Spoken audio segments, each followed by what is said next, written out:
શિક્ષણના નામે ઉગાડી લૂંટ, પેપર લીક અને પરીક્ષા કૌભાંડો સામે ગુજરાતમાં શિક્ષણ વ્યવસ્થામાં પરિવર્તન લાવવા, પરીક્ષા પદ્ધતિમાં પારદર્શિતા સુનિશ્ચિત કરવા અને વિદ્યાર્થીઓ યુવાનોના અવાજને બુલંદ બનાવવા કોંગ્રેસ દ્વારા સમગ્ર ગુજરાતમાં છાત્રગુંજ કાર્યક્રમનું આયોજન કરવામાં આવશે, જેની માહિતી આપવા માટે આજરોજ નવસારી જિલ્લા કોંગ્રેસ સમિતિ દ્વારા ધારાસભ્ય અનંત પટેલની આગેવાનીમાં એક પત્રકાર પરિષદનું આયોજન કરવામાં આવ્યું હતું।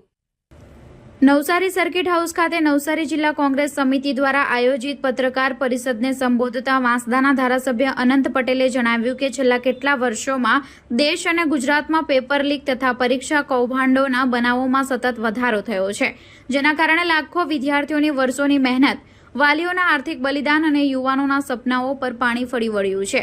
માત્ર પરીક્ષાઓ રદ થવી એ વહીવટની નિષ્ફળતા નહીં, પરંતુ સમગ્ર પરીક્ષા વ્યવસ્થામાં રહેલી ખામીઓ અને કૌભાંડોનું પ્રતિબિંબ છે।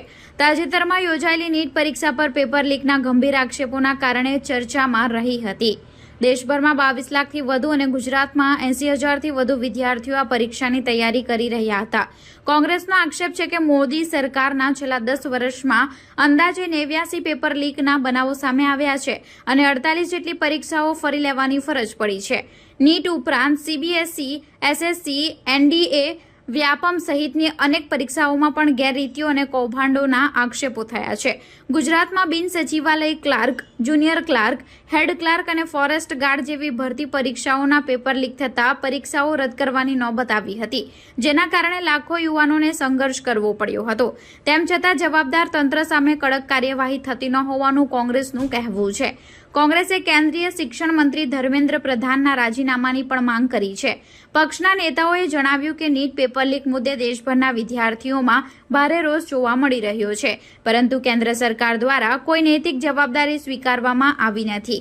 આ પ્રસંગે જણાવ્યું હતું કે નીટ પરીક્ષાની તૈયારી પાછળ વિદ્યાર્થીઓ અને વાલીઓ દ્વારા અંદાજે રૂપિયા 1.32 લાખ કરોડ જેટલો ખર્ચ થાય છે, જ્યારે દેશનું વાર્ષિક શિક્ષણ બજેટ આશરે રૂપિયા 1.40 લાખ કરોડ છે।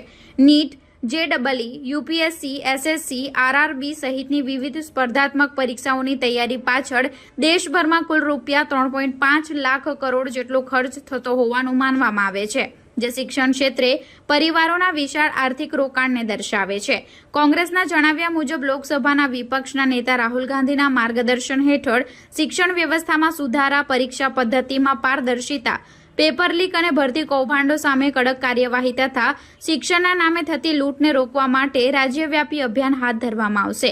છાત્ર ગુંજ કાર્યક્રમ અંતર્ગત જિલ્લાના સ્તરે વિદ્યાર્થીઓના પ્રશ્નો અને ચિંતાઓને મજબૂત રીતે ઉઠાવી સરકાર સુધી પહોંચાડવાનો પ્રયાસ કરવામાં આવશે।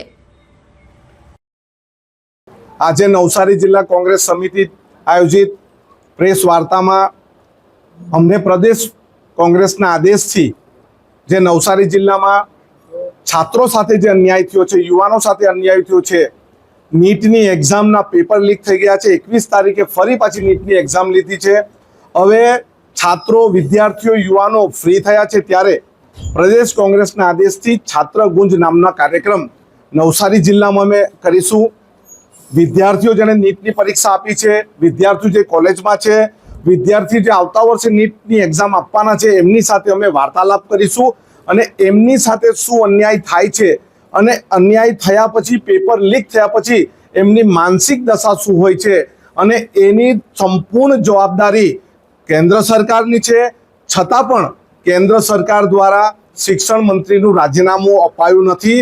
અમે આ રીતના થયેલા છાત્રો, વિદ્યાર્થીઓ સાથેના અન્યાય અમે લોકો સુધી લઈ જશું, રસ્તા સુધી લઈ જશું, જાહેર સભાઓ પણ કરીશું, કોલેજમાં પણ જઈશું, સ્કૂલમાં પણ જઈશું અને એમની સાથે અમે રસ્તા પર પણ ઉતરીશું અને એમને અન્યાય થયો છે એને ન્યાય મેળવવા માટે અને હવે પછી પણ કોઈ પણ પેપર લીક ન થાય અને માનસિક રીતે કોઈ વિદ્યાર્થી આત્મહત્યા કરવા માટે નહીં પ્રેરાય અથવા માનસિક રીતે હતાશ ન થાય, એના માટે છાત્રગુંજના કાર્યક્રમ કરીશું।